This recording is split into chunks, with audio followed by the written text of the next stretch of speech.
வணக்கம் நண்பர்களே, இன்றைக்கி நான் ஒரு ஈஸியான பன்னீர் கறி தான் வைக்க போகிறேன். அதுக்கு ஃபஸ்ட்டு பல்லாரி பூண்டு ரெண்டையும் போட்டு மசியாக அரைச்சிக்கணும். அதுக்கப்புறம் தக்காளியும் மசியாக அரைச்சி வச்சுக்கணும். ஃபஸ்ட்டு நம்ம பல்லாரி பூண்டு அரைச்சோம் இல்லையா, அதை சட்டியில் போட்டு நல்லா வதக்கிட்டு ஓரளவுக்கு பச்சை வாசனை போனதுக்கப்புறமா தக்காளி சாறை ஊற்றிடுங்க. ஊற்றிட்டு அது வெந்துட்டுருக்கட்டும், மூடி வச்சுருவோம். அந்த கேப்பில் நம்ம பன்னீரை கொஞ்சம் பொரிச்சு வச்சுக்கலாம். அதுக்கப்புறம் இதில் வத்தல் பொடி, மல்லிப்பொடி, கறி மசால் பொடி, உப்பு எல்லாம் போட்டு நல்லா கிண்டி விட்டுக்கிடுவோம். இப்போ பொரிச்ச பன்னீரை எடுத்து தனியாக வச்சுக்கிடுவோம். இப்போ தேவையான அளவு இந்த கிரேவியில் தண்ணி ஊற்றி கலந்துக்கிடுவோம். கலந்ததுக்கப்புறமா அதில் டொமேட்டோ சாஸ் ஊற்றலாம்.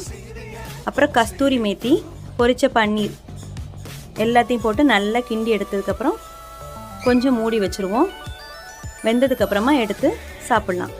இது சப்பாத்திக்கு, தோசைக்கு, நான்கு எல்லாத்துக்குமே நல்லாயிருக்கும். இந்த வீடியோ உங்களுக்கு பிடிச்சினா லைக் பண்ணுங்கள், ஷேர் பண்ணுங்கள், கமெண்ட் பண்ணுங்கள், சப்ஸ்கிரைப் பண்ணுங்கள்.